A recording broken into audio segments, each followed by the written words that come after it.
The 9th entry in the mainline Resident Evil series is fast approaching. But if you're looking to jump in for the first time, you might be left wondering what the hell is going on. Where's everyone going? Bingo? Here is a very condensed synopsis of the main Resident Evil story and everything you need to know leading into Resident Evil Requiem. Warning, the following contains spoilers.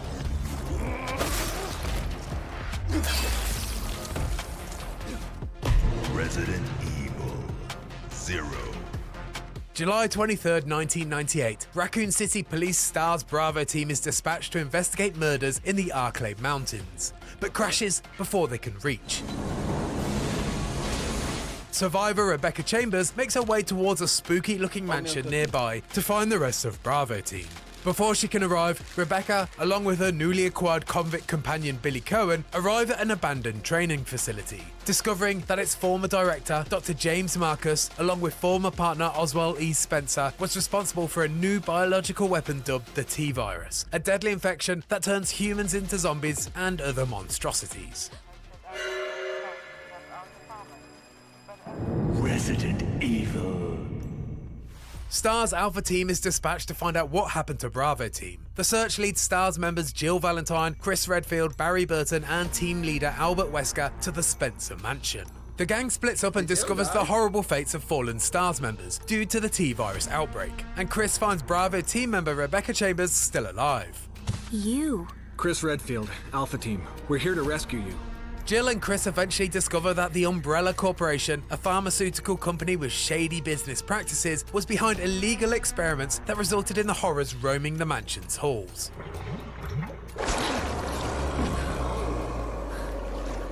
Eventually, once they reach the sinister laboratory, our survivors discover that Wesker, their team leader, is actually a traitor and works for Umbrella in some capacity. Wesker infects himself with the strain of the T-Virus for some elaborate plan that involves releasing a new superweapon, the Tyrant, that swiftly kills him.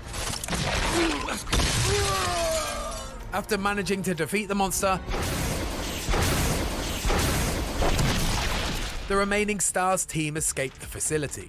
Our survivors return to Raccoon City and begin to learn that the corruption runs deep. They decide to go rogue and investigate a grand corporate conspiracy. Chris heads off to Europe solo, and Jill stays in the city to learn more about Umbrella.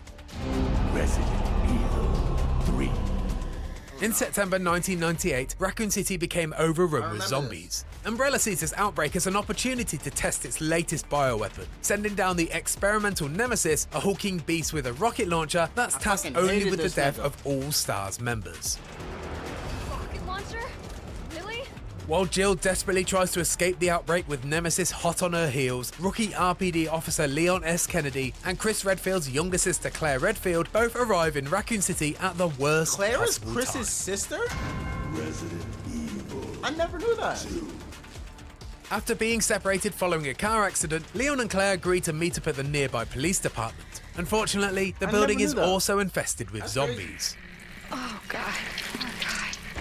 On her quest to find her brother Chris, Claire runs into Sherry Birkin, a young girl being pursued by a monstrous weirdo who turns out to not only be her dad, but also Umbrella's leading scientist William Birkin. You gotta be kidding me. Turns out Billy B had planned to betray Umbrella and sell his newly developed G-Virus, but before he had the chance, he was gunned down by Umbrella.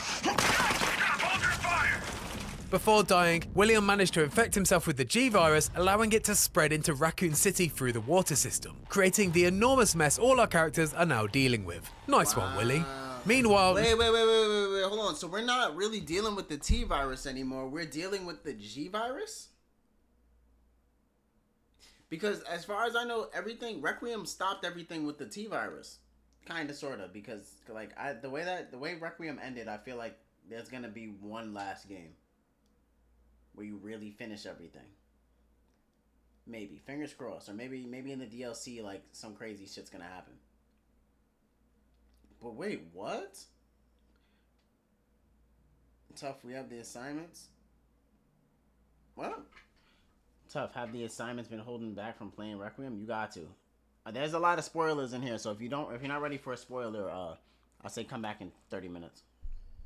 Leon runs into Ada Wong, an FBI agent who's seeking the G-Virus for herself to prove Umbrella's corruption. They decide to form an alliance, for now. Thank you. Leon and Ada run into Birkin's wife Annette, who is not a big fan of the pair. You'll never get the G-Virus! So we are dealing with the G-Virus. It's no longer the T-Virus. So what the fuck happened to the T-Virus? The fuck? Leon and Ada follow her to a secret Umbrella underground facility called Nest in pursuit of the G-Virus sample. I wonder where the G-Virus is. Claire also arrives at Nest in search of a vaccine for a now infected Sherry. Leon manages to obtain the G-Virus sample but runs into William, who, in his freakish form, mortally wounds his wife. Annette reveals to Leon that Ada is not what she seems, and is actually a mercenary who's looking to sell the G-Virus to the highest bidder.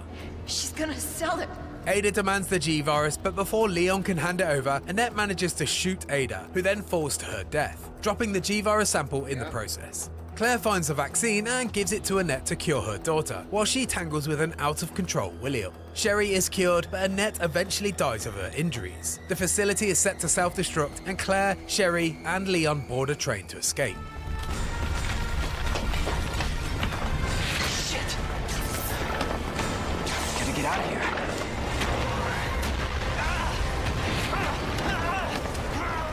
With Nest destroyed, the crew finally manages to escape the nightmare, and on the outskirts of Raccoon City, vow to continue their fight against Umbrella. So, is it over? I don't know. But if it's not, we'll stop it. Whatever it takes. Yeah, you damn right we will. Resident Evil Outbreak. While Jill, Leon, and Claire are dealing with their own issues amidst a zombie outbreak, 8 other Wait, so is this... Wait, hold on. I'm mad confused. I'm probably asking too many questions. But is fucking... Is this the actual, like, storyline? Because it looks like he's going new game, old game, new game, old game, new game, old game, new game.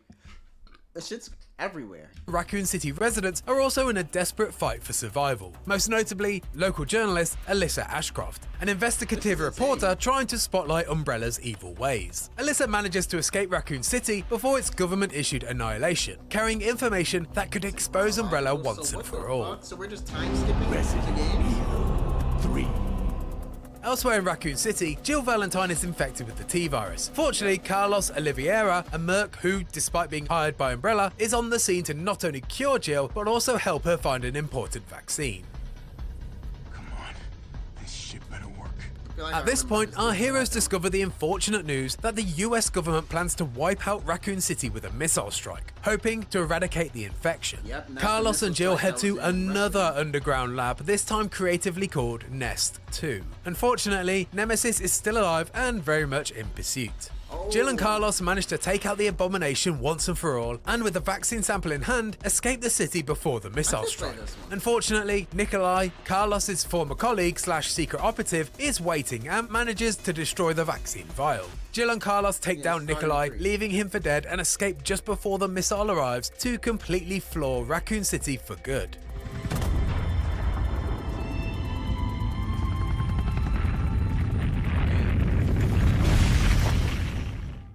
Resident Evil. 3 months after escaping from Raccoon City, Claire Redfield, in search of her brother Chris, attempts to raid a European Umbrella facility before being captured. Claire is taken to an island prison commanded by Alfred Ashford, the governor of Rockfort Island. An outbreak occurs, of course, and after being freed, Claire gets to work looking for Chris and escaping the island. There's no sign of Chris, so after much trouble, Claire escapes on a plane. Ashford, who it turns out has a split personality disorder and often believes himself to be his twin sister Alexia, takes control of the plane remotely and crashes it into another Umbrella facility, this time in Antarctica. It's also worth noting that during the crash, Claire spends a period unconscious here, during which she has a dream that turns out to be the plot of Resident Evil Survivor 2. Weird. Alfred, believing Claire to be a spy, also escapes Rockfort in a quest for revenge, and after he's fatally wounded, frees his actual sister Alexia, the person he previously believed or wished himself to be, who was cryogenically frozen and riddled with a new virus called T. Veronica. Meanwhile, back on Rockfort Island, wouldn't you know it, Chris has shown up looking for Claire. Instead, he runs into his old pal slash mortal enemy, Albert Wesker. Long time no see, Chris. Wesker? who's still alive, super strong, and on a mission to find the T. Veronica sample. Turns out his plan was to be killed by the Tyrant so he could reach his full potential of some experimental virus he had or something like that. They both make their way to Antarctica, and Chris finally reunites with Claire, who then defeats a now very powerful Alexia before escaping as the facility, you guessed it, self-destructs. Chris! Hey, you know that I always keep my promises. Oh, and Chris and Claire vow to take down Umbrella. You seeing a pattern here? There's still something we've got to do. You mean... Yeah, it's payback time. We've got to destroy Umbrella. Now, let's finish this once and for all. Resident Evil 4. 6 years have now passed, and Umbrella is now long gone due to a government suspension and a stock value crash. Basically, the lamest way possible for a big bad to go out. Leon Kennedy, the once rookie RPD officer, is now a government agent who's sent on a mission to rescue the president's daughter Ashley from her kidnappers in rural Spain. Leon discovers that not only are her kidnappers a cult called Los Illuminados, but they're also infected by a brand new mind-controlling parasite called Las Plagas. During the rescue, Leon coincidentally bumps into an old flame, Ada Wong. You can stop right there, Leon. A fine ass. Wouldn't make me use this. You know the things I would let this girl do to me, gang?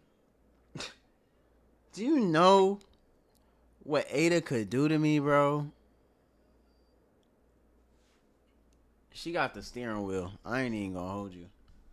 Would you? Who turns out to not be dead and is once again on the hunt for a virus. After rescuing Ashley, Leon confronts the cult's leader, Sadler, and with the help of Ada, they defeat him.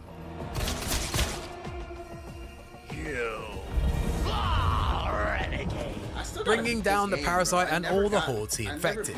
I'll give you a holy body. Ada, once again showing her true colors, takes the Should I buy it? Should I rebuy it? Because I had it, I think I had it under Ace's account. I don't think I have the game. But I would definitely have to, 2005, I doubt it. The graphics had to be like shit in 2005. Not everything is about graphics. It's about story. I think story is more important than graphics. But let's be for real. Let me see if I got it. I don't have it, but I'll buy it. Put it in my wish list. Las Plagas sample and escapes by helicopter. I'll give you a holy body. Ada, once again showing her true colors, takes the Las Plagas sample and escapes by helicopter. But not before, setting the base to self-destruct. I don't understand. Why would she just... We gotta move. Island's gonna blow. It's gonna what? Yeah. Leon and Ashley manage to escape very dramatically on a jet ski and appear to ride it all the way back from Spain to the US. I mean, they probably just went back to the mainland and took a more traditional route, but imagining they jet skied across the Atlantic is funnier. So let's say they did that. Resident Evil Revelations.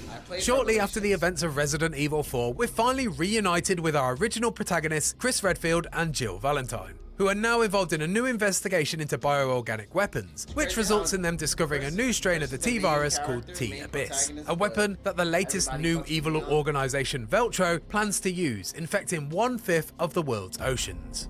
Ultimately, there's a lot of betrayal and evil plots here, with names and organizations that mostly don't feature in the wider series, except for one, the BSAA, short for the Bioterrorism Security Assessment Alliance. Chris and Jill are founding members, and this new organization's motives become the driving force for these characters going forward. Naturally, Chris and Jill survive the events of Revelations, taking us directly into the next chapter of Resident Evil.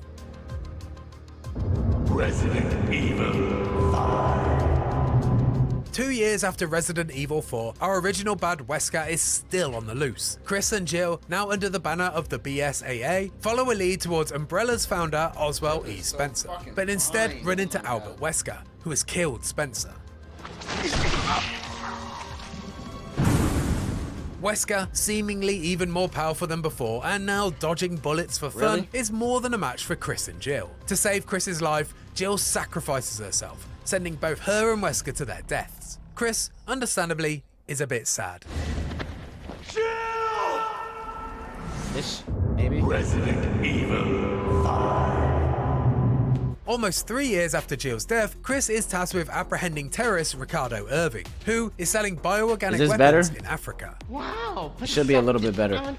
Along with his new partner Sheva, Chris discovers that the locals are infected by a modified Las Plagas parasite. Chris is also informed by the BSAA that Jill could still be alive. After defeating a mutated Irving, Chris and Sheva learn that Tricell, the company that funds the BSAA, had taken over Umbrella's seedy work in conjunction with a, would you believe it, still alive Wesker, who's been conducting human experiments. Ain't no goddamn way, boy. Unfortunately, one of his victims is Jill, who is also still alive and now under Wesker's control. What in the Matrix? Chris and Sheva manage to subdue Jill and remove the mind control device before it's too late. Wesker tries to flee on a bomber, which crash lands into, of all places, a volcano. After some brief boulder punching, Chris and Sheva finally kill Wesker once and for all. And all is well in the world, for now. Locked and loaded. Suck on this, Wesker. The time's up, you son of a bitch. Boom! Yo, chat, am I still lower than the thing? Resident Evil Revelations 2.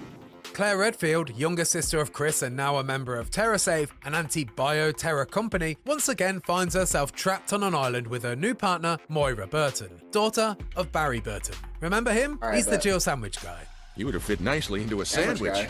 This island, an abandoned prison, isn't a nice place to be. While being stalked by mysterious monsters are directed around this labyrinth by someone known as the Overseer. Who the f is quoting poetry? Are you afraid?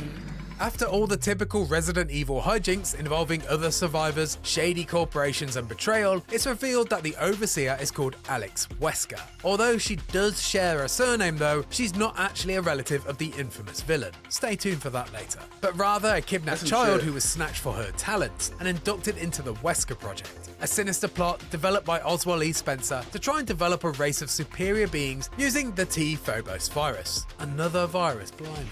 I have to destroy you! The main viruses are the T and the G. Alex has been doing her own experiments on the prison island, bullshit. injecting a virus into her victims and creating a fresh batch of monstrosities. Eventually, Claire and Moira corner Alex, and now, with nowhere left to run, Alex commits suicide. But not before, say it with me, setting the base to self-destruct. Self-destruct sequence of the facility's upper spire will begin immediately. Claire manages to escape, but unfortunately, Moira is trapped under rubble. Enter Big Daddy Barry. Big Daddy Barry? 6 months pass before Barry reaches the island, desperately chasing Moira's SOS signal. But before finding his daughter, he runs into a still alive, but mutated Alex Wesker. It's not enough to live. I want to transcend. He did transcend. After more survival horror hijinks, Barry eventually comes face to face with Alex, who's now heavily mutated into a final glowing orange target covered form. Fortunately, both a still alive Moira and a returning Claire Redfield with a rocket launcher arrive to swing the odds in Barry's favor. Boom!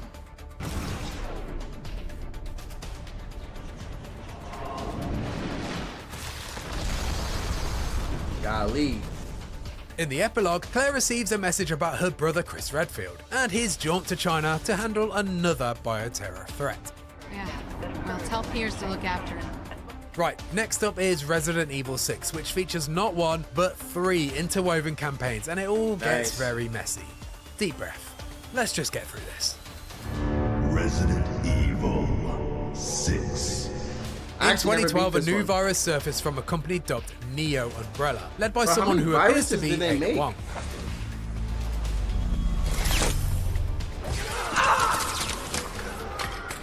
Series newcomer Jake Muller is believed to be the key to the vaccine, due to his antibodies. The reason Jake is immune is, well, because unlike Alex Wesker, he's actually Wesker's child. So, you're Wesker Jr. Wesker? You lost me. In 2013, the American president decides that enough is enough with all these bioterror incidents, and it's time to spill the beans about what really happened in Raccoon City. However, before he can, there's another infection attack, and the president, now a zombie, has to be taken down by his loyal agent and series favourite, Leon Kennedy. Ada Wong then arrives and tells Leon that National Security Advisor Derek Simmons is affiliated with Neo Umbrella, and behind the terror attack that zombified the Prez. Leon heads to China in pursuit of Simmons. Chris Redfield, now racked with post-traumatic stress and a thirst for revenge after his team was slaughtered by Ada, also heads to China, as does Jake, because, you know, better get back. Hell yeah! Right, there's a lot going on here, so let's do this bit really quickly. Bro, Chris I can't finds out put his Jake's earring true back identity, and despite an awkward moment when Chris tells Jake he's killed his dad, they mostly work it out. Simmons dies, Chris's mate Piers is wounded, and then grows a new arm with the C virus and saves Chris. Jake kills his boss, who's not worth talking about, and we also find out that there are two Adas, one being an imposter called Carla, and that explains all the outfit changes, and finally all the good guys win and go their separate ways. Basically, a lot is going on, and it's not very good, so maybe just ignore this bit. This is all 6? Done the same. Resident Evil Bio. 7. In 2017, Ethan Winters is searching for his missing wife, Mia, eventually following the trail deep into Louisiana, where he finds her imprisoned by a very odd and very disgusting family, the Bakers. Welcome to the family, son. Boom!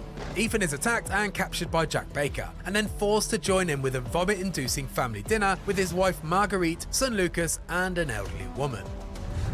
The elderly woman is not It just an turns out elderly this woman. family has been infected by something called mold, some sort of parasitic fungal virus that has the added benefit of resilience, but the downside of making you a bit gross. After escaping and managing to kill hideous forms of Jack and Marguerite, Ethan reunites with his wife and develops a serum to help shake off her apparent mold infection.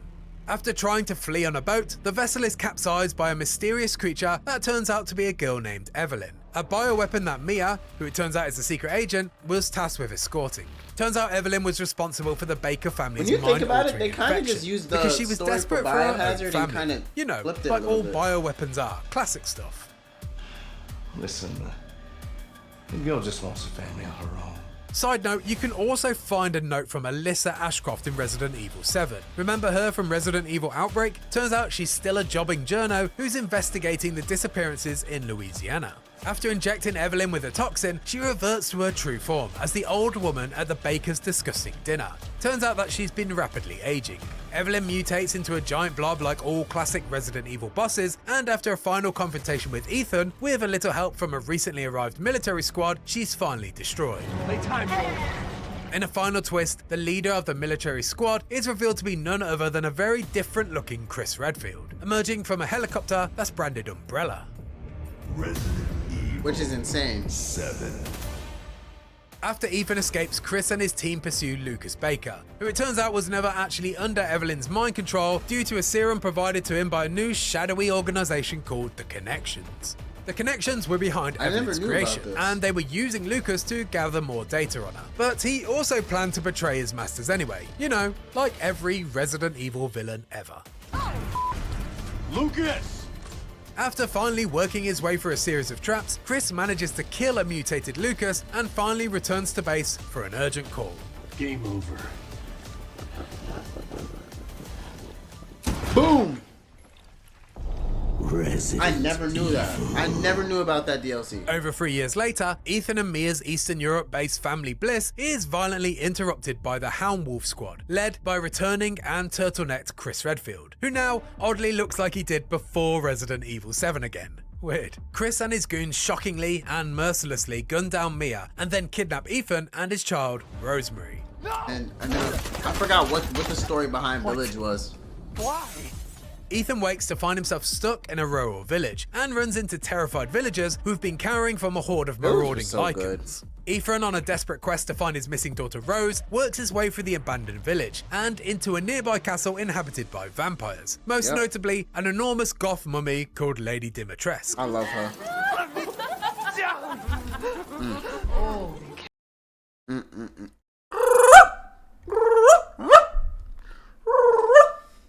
Careful what you wish for, Ethan Winters. Lady Lady D, along with a group of oddities, belong to a worshipping cult for Mother Miranda, a godlike, mold-infected leader, who, in a quest to bring her daughter back to life, ended up becoming consumed by the infection and spreading it to her 4 elevated lords and houses. In his journeys, Ethan discovers a crest for these 4 lords that looks eerily similar to Umbrella's logo. Hey, remember them? Ethan's journey to rescue Rose and take down Miranda's lords eventually leads him to Chris Redfield. Chris explains that the Mia he gunned down wasn't actually Mia at all, but rather a shape-shifting Mother Miranda, who considered Ethan and Mia's daughter Rose to be the Evelyn successor based on the fact that both her parents were infected by the mold. She changed her appearance and pretended to be Mia. Seems she also survived being shot, so now I'm here to finish the job. Rose was born with unique properties, and after Miranda finally confronted Ethan in her true form, she explained that the mold would help rebirth Rose as her daughter Eva. Miranda then, without hesitation, rips out Ethan's heart. Miranda, you coward! Come on and face me! Yep. Ethan did all of that bullshit just to die. Your death will come quick. You will join the Megamycetes Records.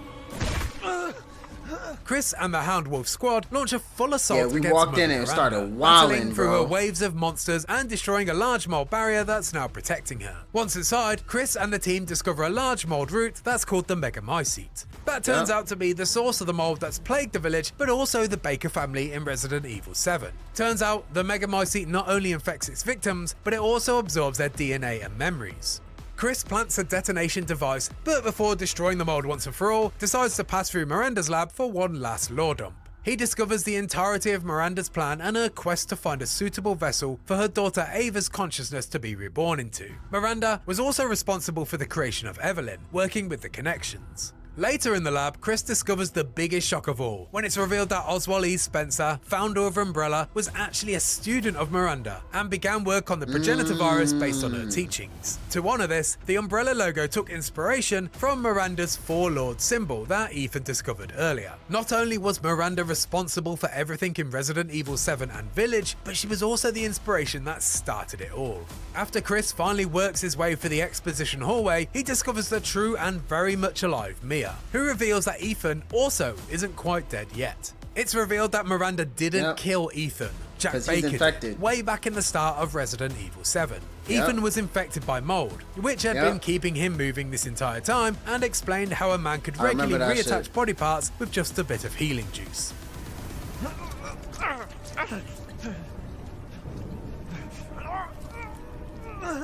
Despite this, Ethan is falling apart, but can muster enough for one last stand with Mother Miranda, whereupon defeating the big bad once and for all, he manages to pass his daughter to Chris and take ownership of a detonation device that would destroy the village, the mold, and himself once and for all. Ethan triggers the explosion as Chris, Mia, and Rose escape.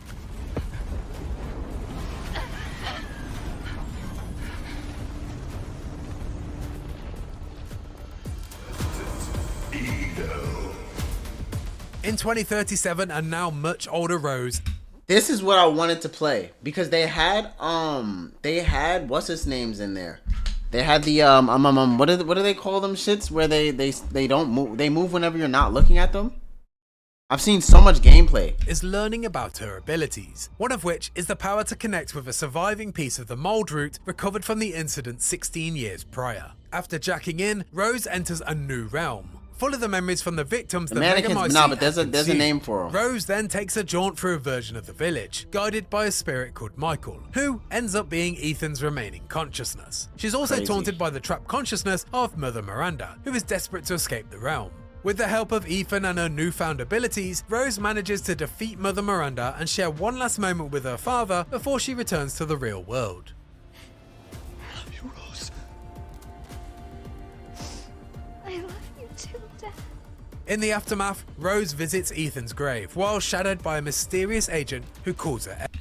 Which is crazy because this is the part that we've seen in the end credits, if I'm not wrong, for Village.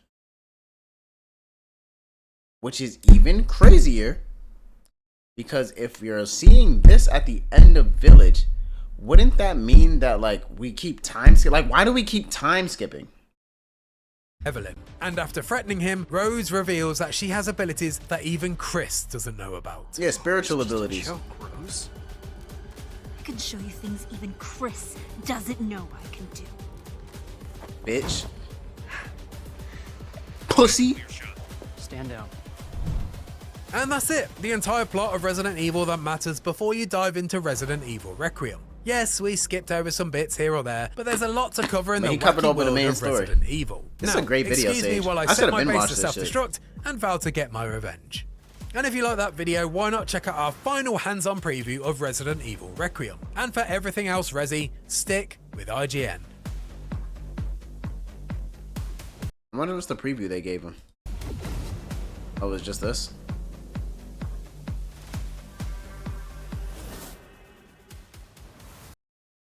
This is a good video. Shout out to IGN.